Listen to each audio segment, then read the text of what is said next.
Abra sua Bíblia no Salmo 104. Os irmãos já perceberam que tudo que a gente fez até aqui, nossas leituras, o que cantamos, está apontando justamente para a nossa meditação nesse salmo. Então, acompanhe com atenção e reverência a leitura da palavra. Bendize, ó minha alma, ao Senhor. Senhor meu Deus, como tu és magnificente, sobrevestido de glória e majestade. Coberto de luz como de um manto, tu estendes o céu como cortina, põe nas águas o firmamento da tua morada.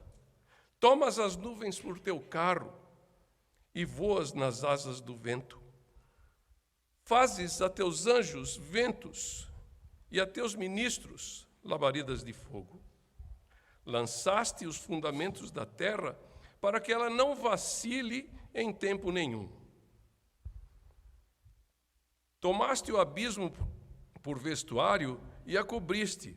As águas ficaram acima das montanhas. À tua repreensão fugiram. À voz do teu trovão bateram em retirada. Elevaram-se os montes, desceram os vales até o lugar que lhes havia preparado. Puseste às águas divisa que não ultrapassarão, para que não tornem a cobrir a terra. Tu fazes rebentar fontes no vale, cujas águas correm entre os montes. Dão de beber a todos os animais do campo. Os jumentos selvagens matam a sua sede. Junto delas têm as aves do céu o seu pouso, e por entre a ramagem desferem o seu canto. Do alto da tua morada regas os montes. A terra farta-se do fruto de tuas obras. Fazes crescer a relva para os animais e as plantas, para o serviço do homem, de sorte que da terra tire o seu pão, o vinho que alegra o coração do homem, o azeite que lhe dá brilho ao rosto, e o alimento que lhe sustém as forças. Avigoram-se as árvores do Senhor, os cedros do Líbano, que ele plantou, em que as aves fazem seus ninhos. Quanto à cegonha, a sua casa é nos ciprestes. Os altos montes são das cabras montezinhas, e as rochas, o refúgio dos arganazes. Fez a lua para marcar o tempo. O sol conhece a hora do seu ocaso. Dispões as trevas e vem a noite, na qual vagueiam os animais da selva. Os leõezinhos rugem pela presa e buscam de Deus o sustento. Em vindo o sol, eles se recolhem e se acomodam nos seus covis. Sai o homem para o seu trabalho e para o seu encargo até a tarde. Que variedade, Senhor, nas tuas obras! Todas com sabedoria as fizeste. Cheia está a terra das tuas riquezas. Eis o vasto e imenso mar, no qual se movem seres sem conta, animais pequenos e grandes. Por ele transitam os navios e o monstro marinho, que formaste para nele folgar. Todos esperam de ti que lhes dês de comer a seu tempo.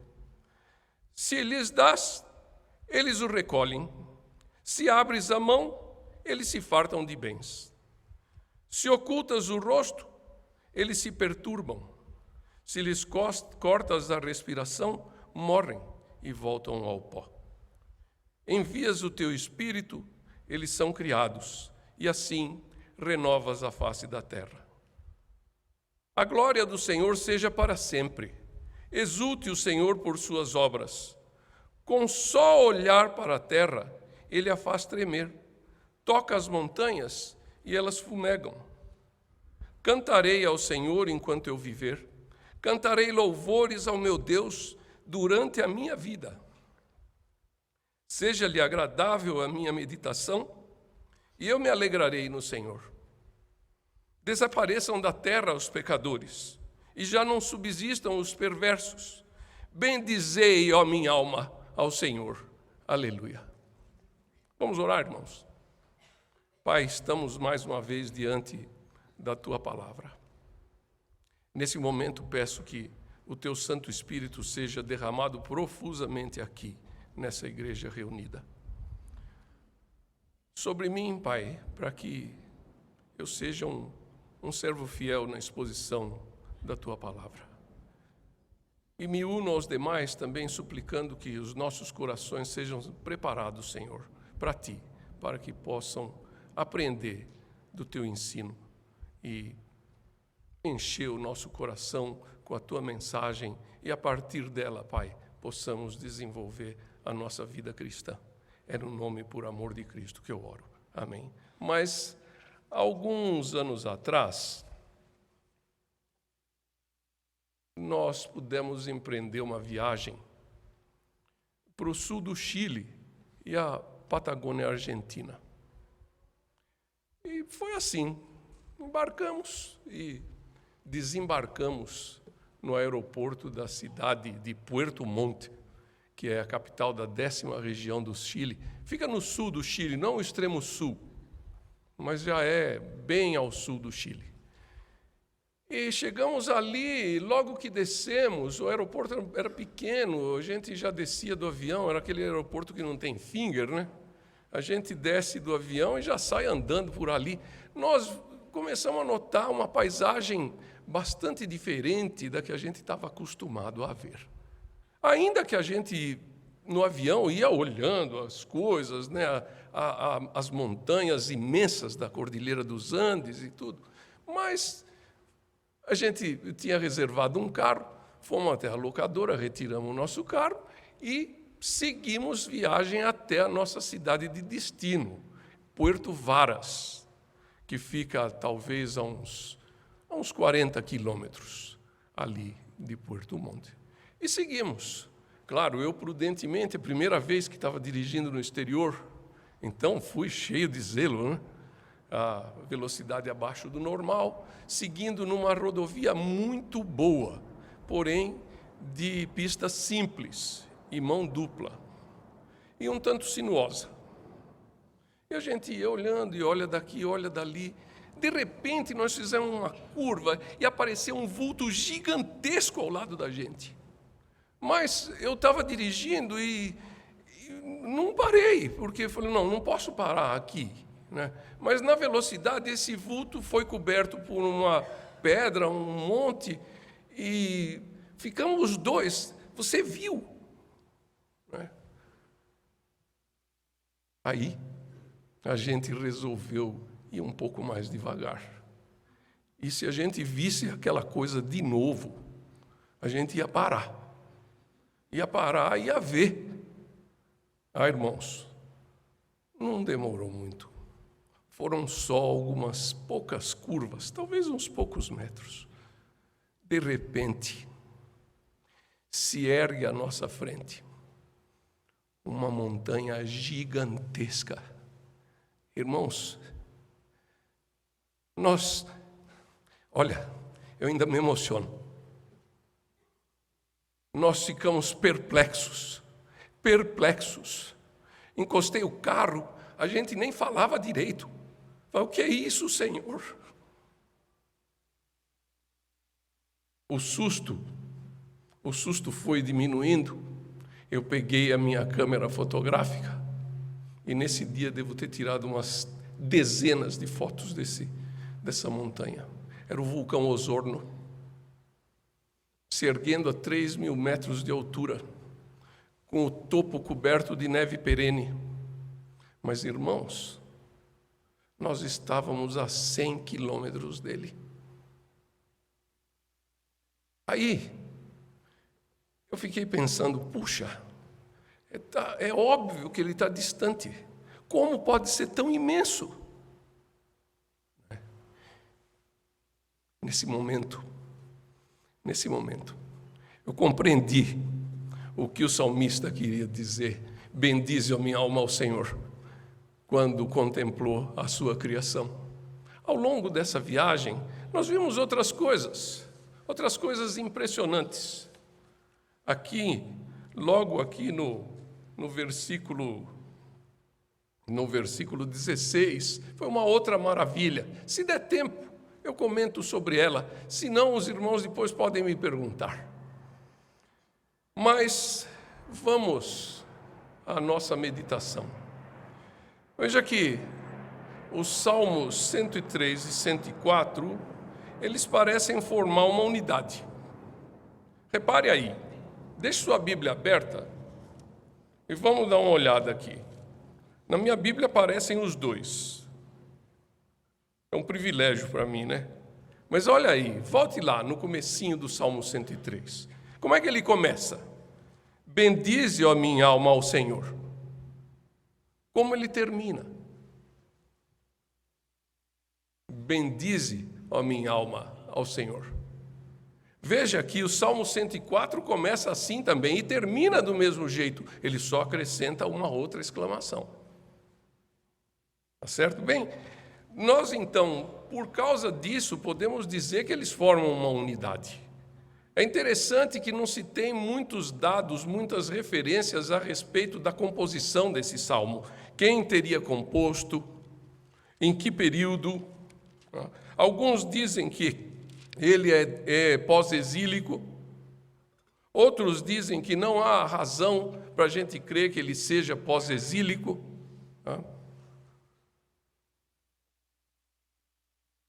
Mas, se a gente ler com um pouco mais de cuidado, começando ali no Salmo 102, a gente vai ver que talvez o Salmo 102 faça parte desse mesmo grupo.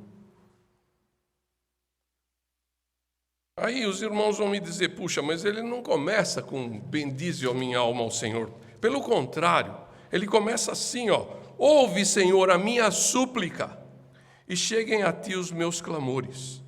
Não me ocultes o rosto no dia da minha angústia. Inclina-me os ouvidos no dia em que eu clamar. Dá-te pressa em acudir-me. É um salmo de oração de um aflito. E ele vai assim até o versículo 11, uma oração de aflição. Parece que a partir do versículo 12, ele começa a se lembrar do Senhor e começa a exaltá-lo. Foi a leitura que a gente fez, olha, todas as nações temerão o Senhor. Ele se lembra de Deus. E aí, a sua aflição parece que vai diminuindo, vai mudando, de tal maneira que quando ele termina o salmo, ele já se sente seguro nos braços do Senhor. Veja lá, os filhos dos teus servos habitarão seguros, e diante de ti se estabelecerá a sua descendência. Agora, ele está com a alma restaurada, e ele começa a se lembrar do Senhor de fato. E aí ele diz, olha, bendize a minha alma ao Senhor, e não se esqueça de nenhum só dos seus benefícios. E aí ele se recorda dos benefícios, porque o Senhor perdoa, porque o Senhor sara enfermidades, porque redime a vida, coroa de graça e supre a vida com os bens necessários. Por essa razão, ele é grato ao Senhor. E parece que ele fala aqui primeiro para a alma, depois ele fala para o povo todo, e termina o salmo falando para toda a criação. E parece que, numa explosão de alegria, ele olha para tudo isso e começa a dizer, bendize a minha alma ao Senhor. Senhor meu Deus, como tu és magnificente. E assim vai, descrevendo de forma alegre e estupefato um hino de louvor, né? Porque certamente ficou maravilhado com tudo que o Senhor poderia fazer. E fez, na verdade. Bem, esse salmo é riquíssimo e, eventualmente, a gente só vai conseguir resvalar em alguma coisa aqui durante essa oportunidade. Para vocês terem uma ideia, Santo Agostinho escreveu 4 sermões sobre o Salmo 104. E, segundo ele, poderia ter escrito mais. Tá certo? Então, o que nós vamos fazer aqui hoje é aprender a mensagem de Deus em 4 aspectos. Veja que o Salmo tem 7 estrofes. Nós não vamos nos dedicar ao significado e fazer uma exegese das 7 estrofes, porque não daria tempo. Seria necessário pelo menos duas oportunidades. Mas olha, ele começa a louvar. Vá acompanhando o Salmo aí. Primeiro porque ele recomenda, na sua reflexão pessoal, ele recomenda a si mesmo que bendiga o Senhor. Por quê? Porque o Senhor é glorioso e majestoso, desde antes da fundação do mundo. Isso aparece logo na primeira estrofe, nos versículos de 1 a 4. E depois, porque Deus revelou o seu caráter majestoso, glorioso e bondoso em toda a criação. Isso a gente poderia dizer que alcança aí até o versículo 9. Em terceiro, porque Deus, e a gente aprende isso na leitura da palavra de uma maneira geral, quando criou o mundo, estabeleceu também as leis físicas e os modelos que regem o mundo. O universo, os astros celestes, os corpos celestes, todos no seu lugar, obedecendo a uma lei que depois o homem identificou. As espécies, todas diferentes, que se reproduzem segundo os seus próprios modelos. Apesar de Deus ter feito isso, Ele não deixou o mundo no automático, se envolveu com ele e cuida de cada detalhe. Nós vamos ver isso dos versículos 10 até o versículo 26. Poderíamos chegar ao 30, porém de 27 a 30 há um detalhe especial. Ele também louva ao Senhor porque não só Ele cuida de cada detalhe, Ele não é um Deus transcendente, Ele é um Deus imanente que habita com seu povo. No final do Salmo, ele se refere à redenção e à consumação. Ele também louva ao Senhor por isso. E, então, o salmista, por essas 4 razões, é capaz de dizer: bendize, ó minha alma, ao Senhor. Então nós vamos ver hoje aqui que Deus é eternamente glorioso e majestoso. Que Deus revelou o seu caráter glorioso e majestoso na criação.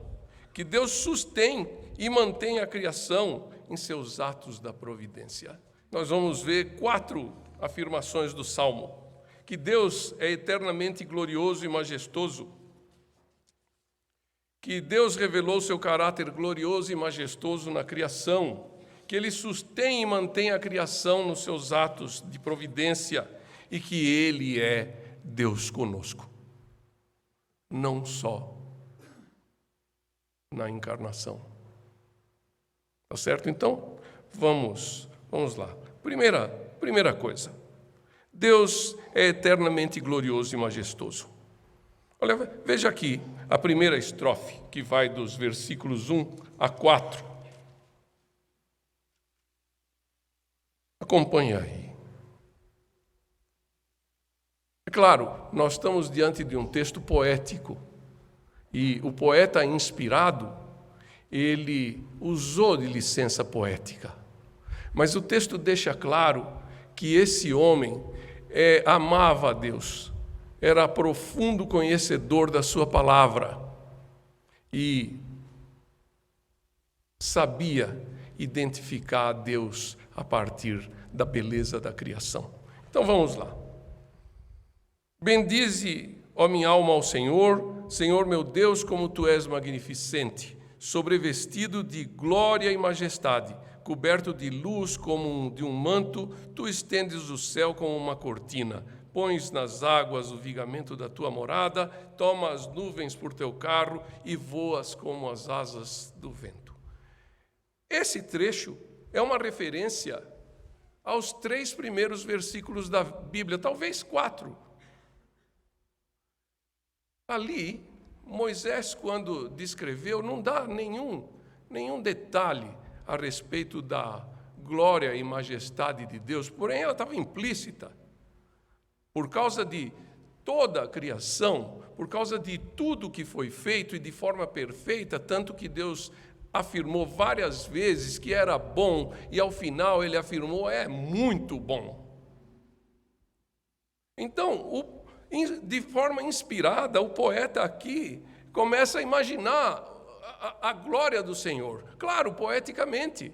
Deus aqui estava revestido de luz, a mesma luz que ele havia criado. É interessante que parece que ele está numa sala de trono. Veja aí, os céus são a cortina dele. E ele faz o vigamento da sua morada, ou da sua sede, ou do seu trono, sobre as águas. Agora, lembre-se lá de Gênesis 1, de 1 a 3. Eu vou ler rapidinho aqui, não precisa ir lá não. No princípio, criou Deus os céus e a terra. A terra, porém, estava sem forma e vazia. Havia trevas sobre a face do abismo, e o Espírito de Deus pairava sobre as águas. Disse Deus, haja luz, e houve luz. Em seguida, ele diz que faz a teus ventos ministros, ou melhor, fazes a teus anjos ventos e a teus ministros labaredas de fogo. Ele está se referindo aqui ao comando de Deus, haja luz, e fez-se a luz.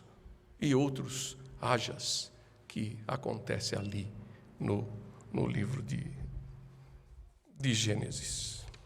Certo? E ele continua refletindo. E agora ele muda a ênfase. Ele apresentou o Senhor glorioso de uma forma poética, linda, e que empolga, não só ele, mas a gente também.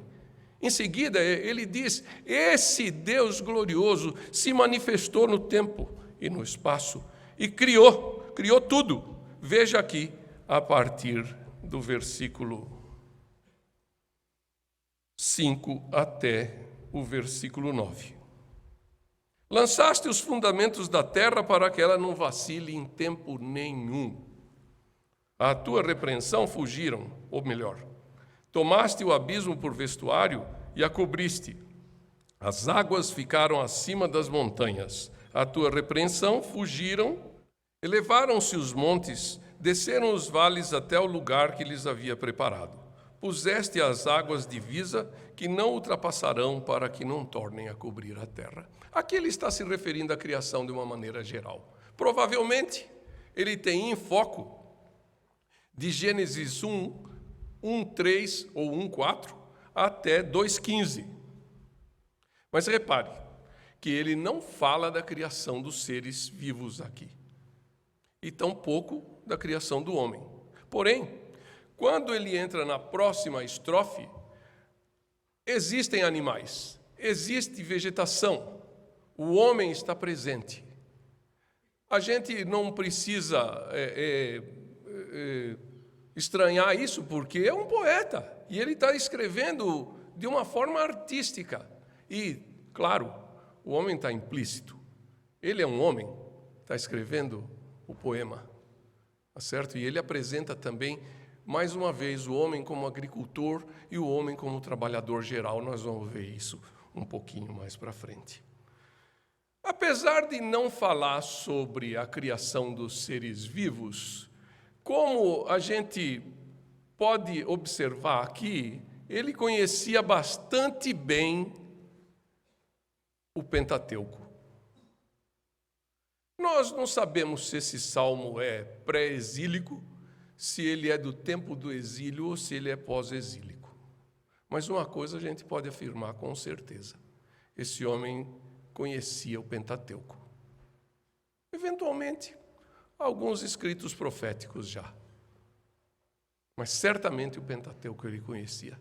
E, apesar de omitir nessa parte da poesia a criação, principalmente a criação do homem, eu tenho convicção de que ele sabia o que estava fazendo. Até porque ele cita e deixa implícito isso. Nesse ponto aqui, vale a pena a gente fazer uma espécie de digressão, porém, não saindo do nosso tema.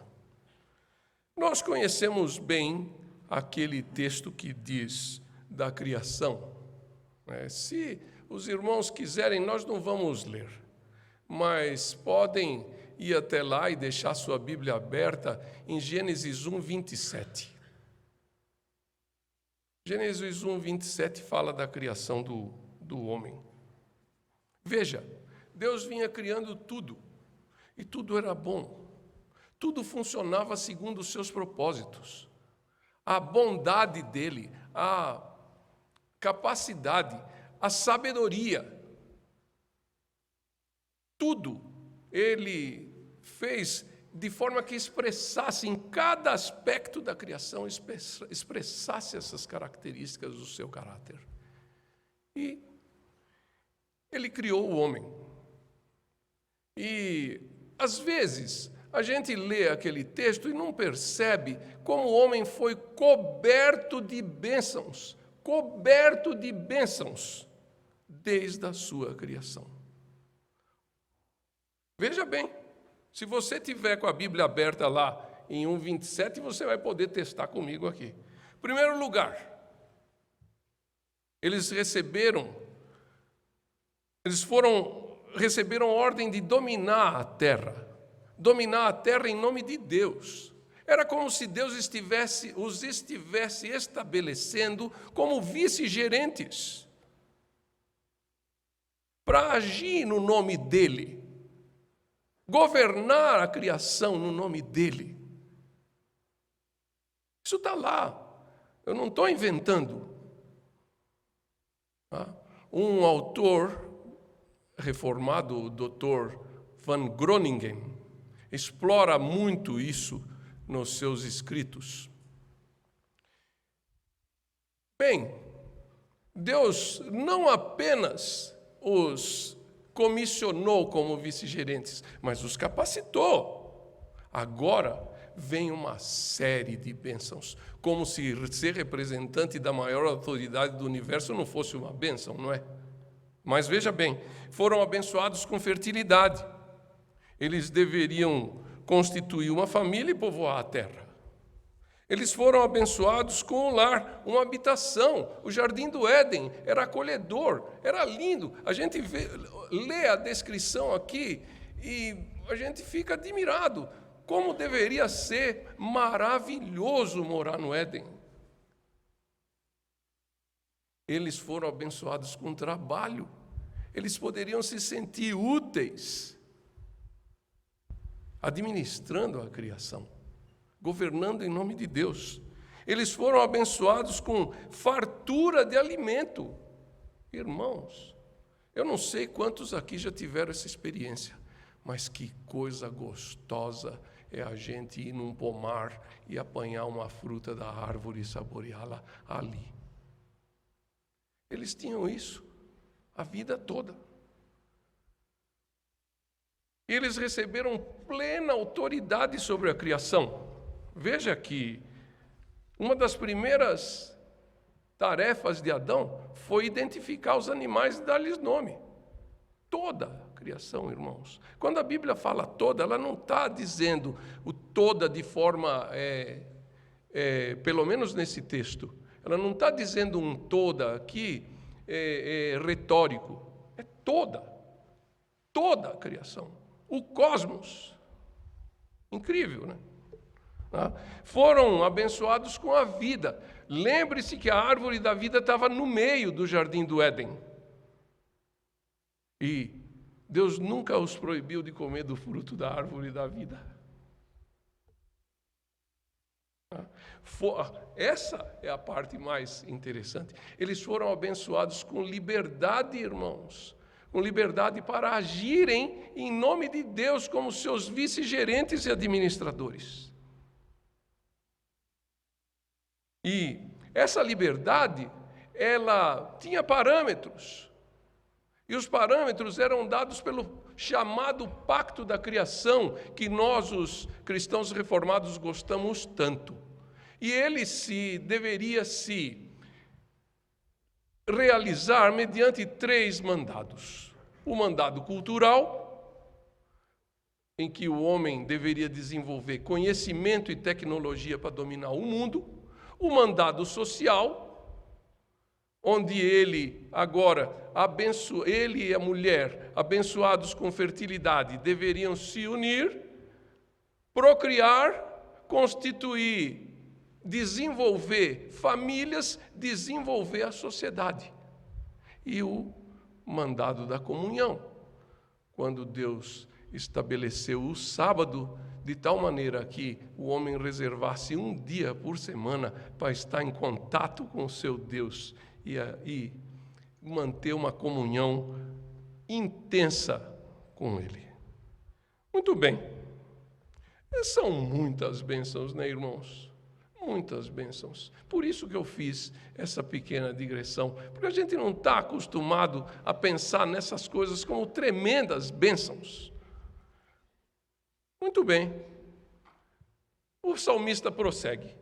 E agora, ele vai nos mostrar que Deus também sustém e mantém essa criação em seus atos da providência.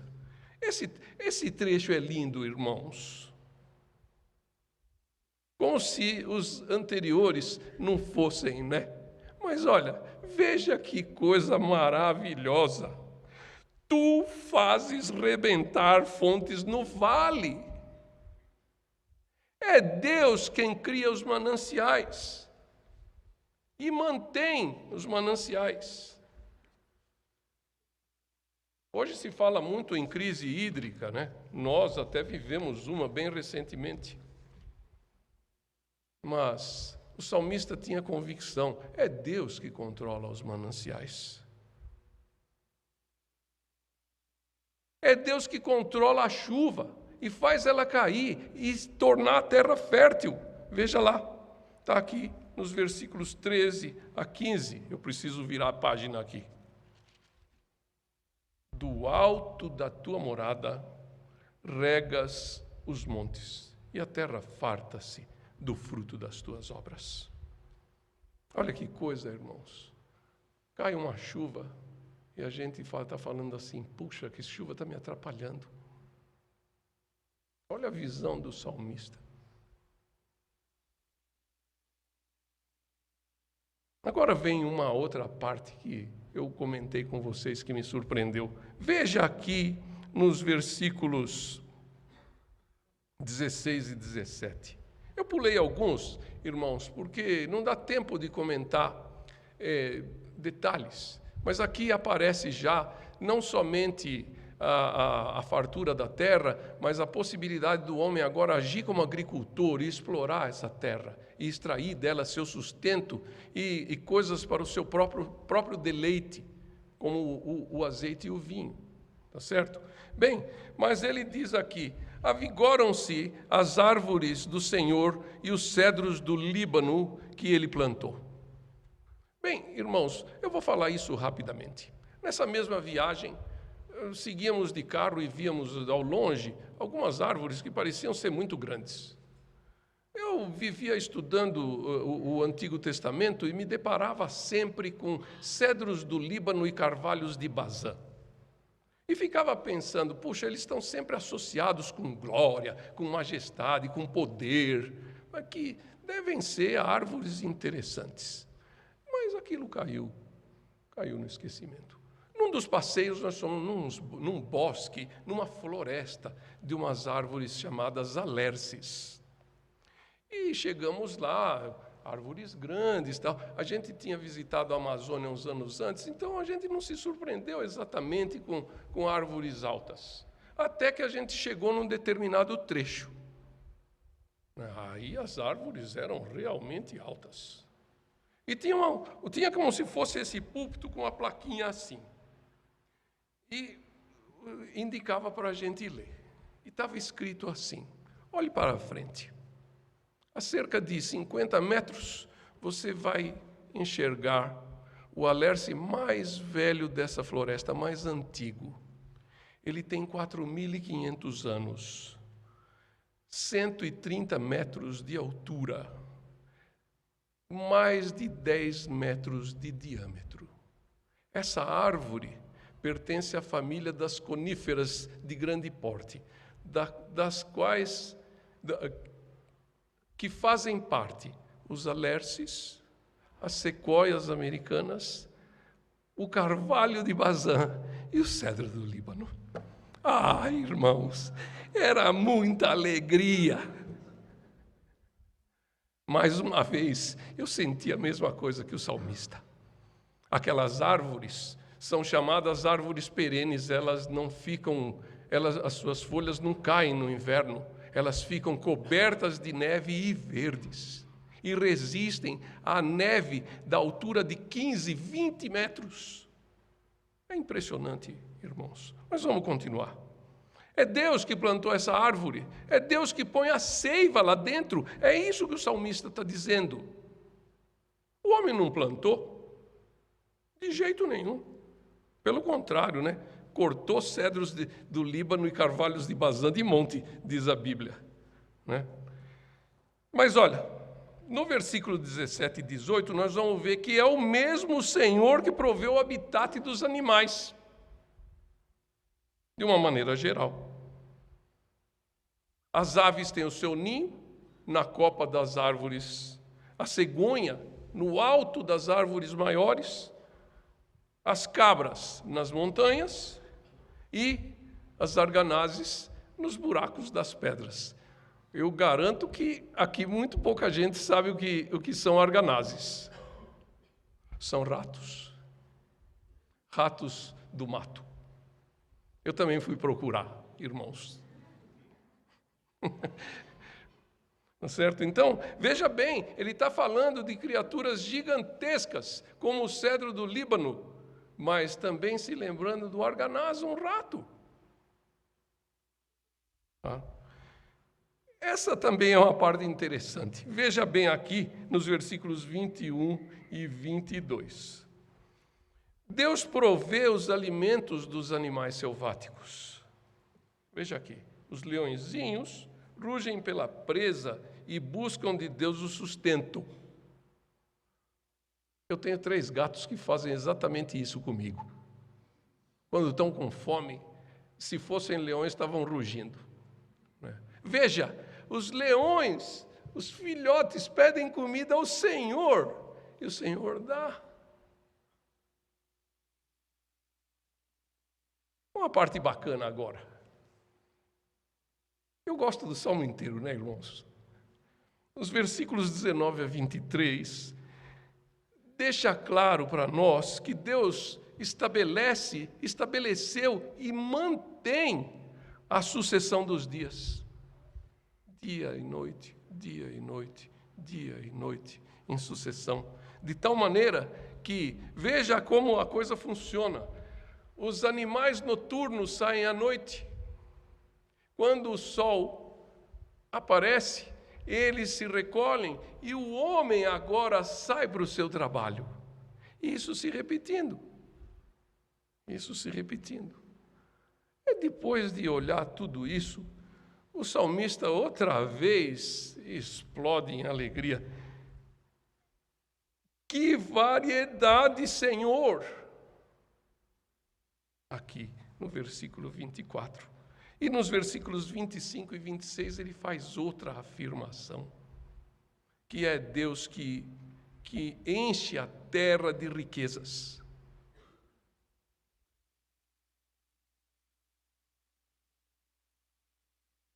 Não é isso? Aí em seguida ele fala do mar.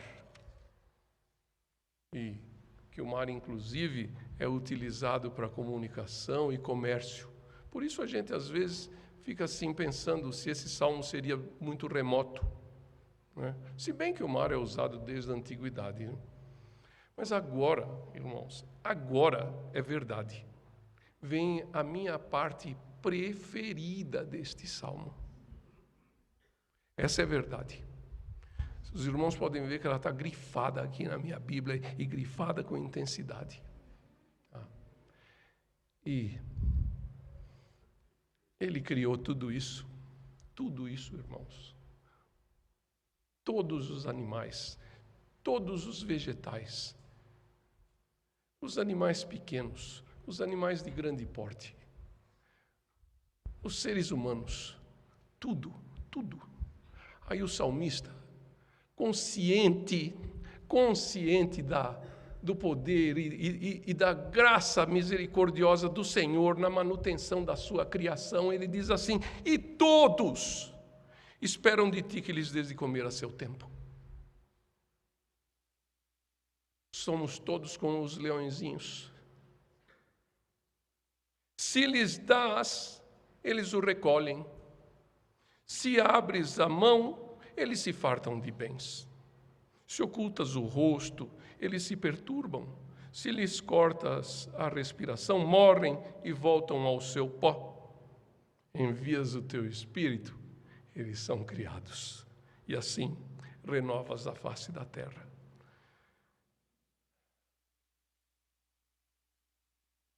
Irmãos, mais uma vez aqui, o salmista está fazendo uma referência à narrativa da criação.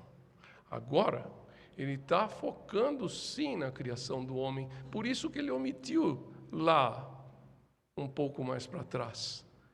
Em Gênesis 2:7, Moisés nos diz que depois de fazer o homem a partir do pó da terra, ele soprou o fôlego de vida nas suas narinas. Agora, o salmista se refere a isso. Além da provisão do alimento, que está anunciada ali nos versículos 27 e 28, além da provisão do alimento, além da provisão de tudo que o homem precisa para sobreviver, é o que ele quer dizer aqui com se fartam de bens, não é necessariamente o enriquecimento, não. Aí ele percebe que se o Senhor vira o rosto a qualquer uma das suas criaturas, eles se perturbam grandemente. Se o Senhor corta a respiração, morrem. Esse corta a respiração é retirar o fôlego. Mas aí ele volta aqui, envias o teu espírito e eles são criados. E assim renovas a face da terra. Duas lições podemos tirar daí brevemente.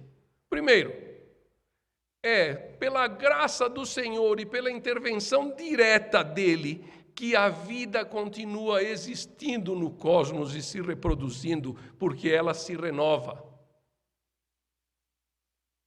Mas é pela mesma misericórdia graciosa, irmãos, que nós acordamos hoje de manhã. E estamos aqui, meditando na sua palavra. Aí, eu não tenho dúvida. A cada dia que acordamos vivos, desfrutamos da misericórdia que se renova a cada manhã. Não tenho dúvida.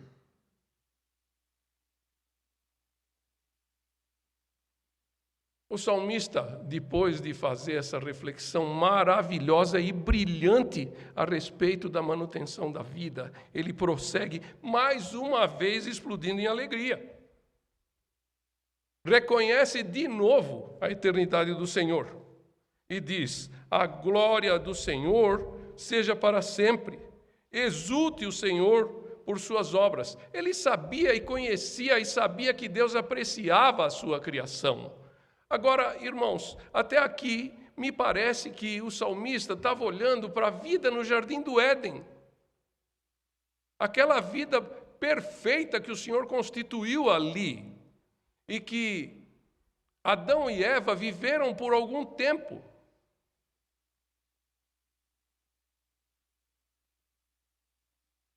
E ele começa agora a botar os pés no chão e se lembrar que nós não estamos mais no jardim do Éden, ainda que a criação ainda lampeja a glória inicial.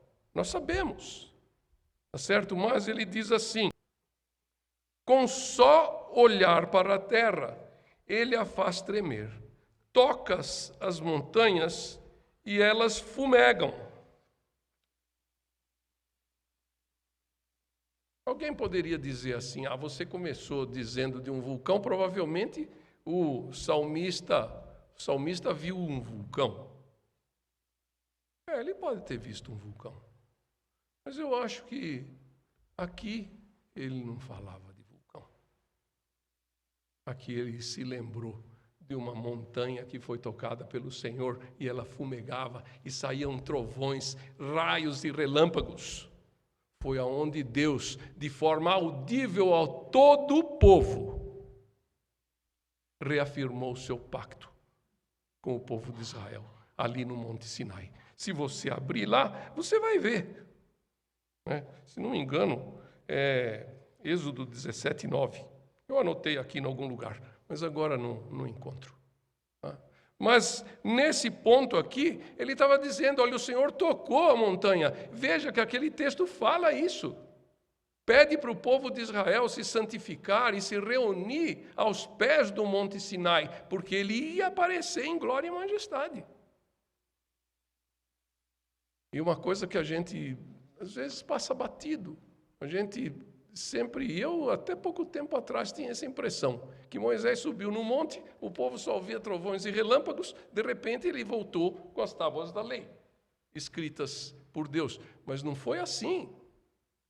Moisés subiu, o Senhor escreveu as tábuas da lei e dizia as leis de forma audível a todo o povo. Está registrado na Bíblia, lá no próprio capítulo 17 de Êxodo. Depois os irmãos podem confirmar, tá certo? Mas ele prossegue cheio de júbilo, e diz assim: olha, eu cantarei ao Senhor enquanto eu viver, cantarei louvores. Foi por isso, irmãos, que nós escolhemos esses hinos que a gente cantou hoje, em especial que nós vamos cantar na sequência da mensagem. Tá certo? Aí, ele faz uma oração a Deus para que esse louvor que ele acabou de compor, com o coração cheio de entusiasmo e alegria, seja aceito pelo Senhor, porque ele se alegra no Senhor. E com isso nós chegamos na última estrofe, já caminhando para a conclusão. Desapareçam da terra os pecadores e já não subsistam os perversos. Irmãos, esse homem agora pôs o pé no chão e lembrou de tudo. Lembrou que o homem era coberto de bênçãos, mas infelizmente ele abriu mão voluntariamente, ele trocou a vida pela morte. E isso contaminou tudo. Tudo, irmãos. Contaminou tudo. Mas o salmista conhecia tanto a palavra de Deus, que ele não desanimou. Imediatamente ele lembrou do pacto. Ele lembrou do pacto, ele sabia que nós, como servos de Deus, temos que cumprir aqueles 3 mandados. Mas, em compensação, esse Deus que construiu o seu mundo perfeito vai restaurá-lo de tal maneira que exatamente o que ele pede vai acontecer. O mal vai ser anulado e não existirão mais pecadores no meio do povo do Senhor. Ele confiava na redenção. Ele tinha certeza da redenção. Por isso ele consegue exclamar aqui: bendize a minha alma ao Senhor. E agora, não bastasse isso, ele põe aleluia. Eu falei alto de propósito, porque foi assim que ele escreveu, pelo menos no meu entendimento. Tá certo? Bem, irmãos, e o que isso implica para nós hoje? Eu começo lembrando aqui uma afirmativa de Jonathan Edwards. Não vou parafrasear e nem citar, vou transmitir a ideia. Jonathan Edwards dizia que todo pregador deveria visitar um lugar de natureza exuberante, pelo menos uma vez por ano, para que ele pudesse contemplar a glória de Deus e não esquecer de como o Senhor é glorioso e majestoso. Eu penso que, de alguma forma, o salmista viveu essa experiência. Agora, lembra, eu já falei para vocês, um pouco mais para trás, é evidente pelo texto que esse homem amava a Deus. É evidente.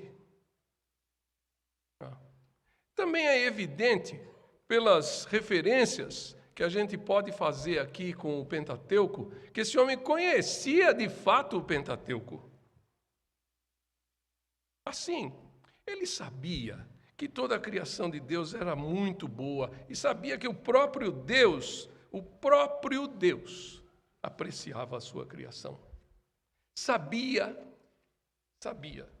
que o homem foi criado para ser o seu vice-gerente, o seu representante no domínio de toda a criação. E que o homem deveria produzir tecnologia, produzir conhecimento para poder dominar todo esse universo, cumprindo o mandado cultural. Sabia que o homem devia se casar, constituir família, ter filhos, de tal maneira que formasse mais famílias e se desenvolvesse a sociedade no mandado social. E sabia que o homem deveria manter comunhão com Deus.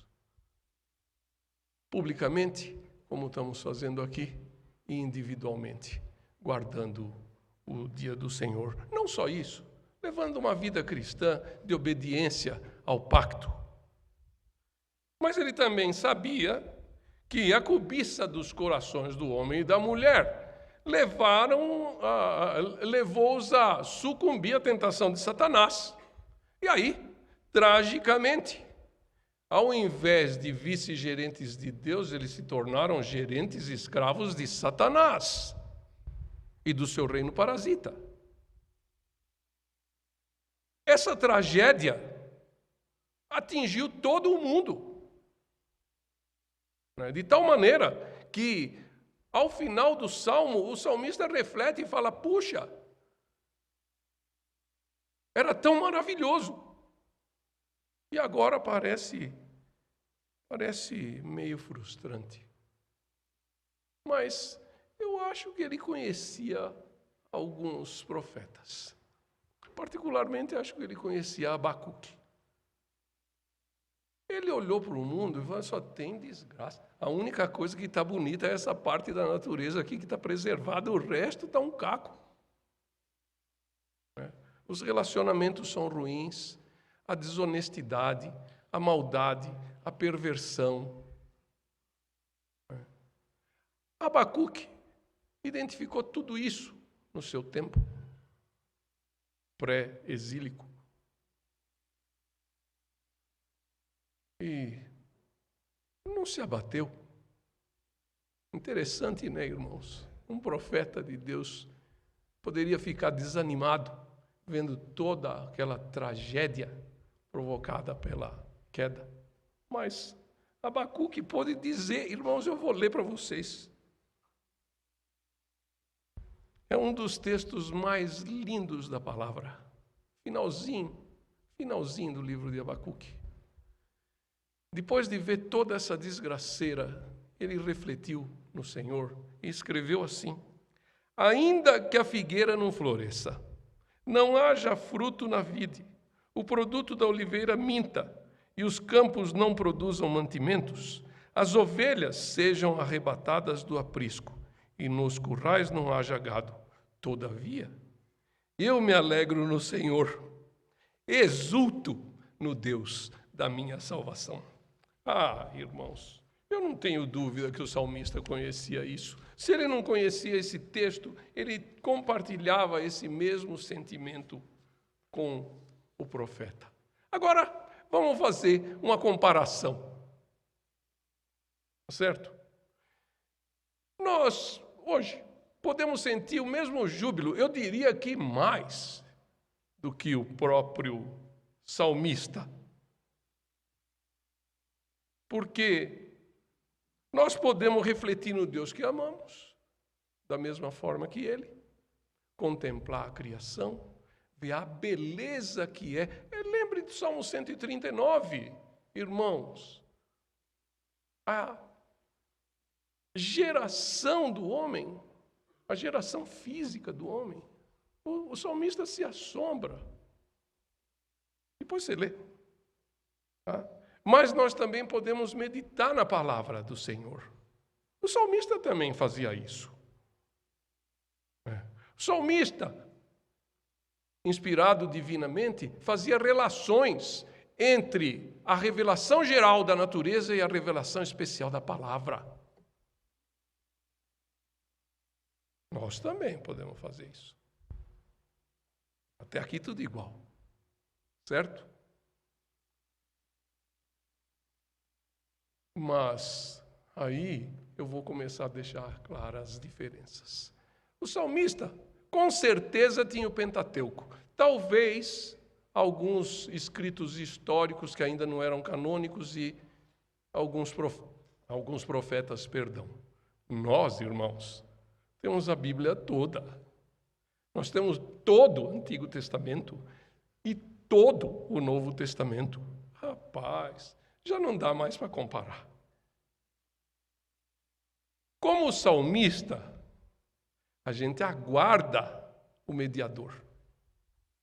Mas o salmista aguardava a vinda do mediador. Nós aguardamos o retorno dele, porque o mediador já veio. O mediador já veio e já começou essa restauração, que vai culminar com o fim do pecado na Nova Jerusalém.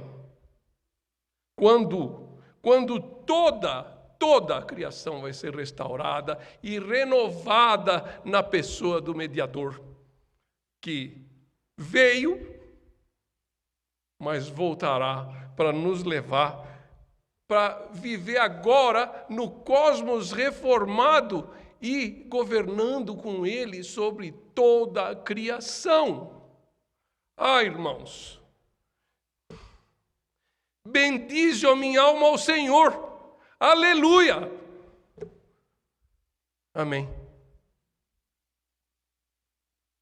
Vamos, irmãos, acho que eu gostaria de orar antes e depois a gente canta o hino. Assentados mesmo, vamos orar. Santo Deus e Pai, nós te damos graças, Senhor, pelo grande privilégio que é meditar na tua pessoa. Seja na revelação geral, por meio da natureza criada, seja na revelação especial, na tua palavra, Senhor. Dá-nos sempre a graça e a bênção do teu Espírito, de forma que nos ajude a aprender de ti e aprender a tua palavra de tal maneira que nós possamos, ao longo da nossa vida, como teus vice-gerentes, ainda que imperfeitos, Pai, possamos desempenhar aqui todas as missões referentes ao pacto da criação. Te agradecemos, Senhor, pela redenção. Te agradecemos por Cristo, que veio e voltará e nos levará consigo para o cosmos renovado.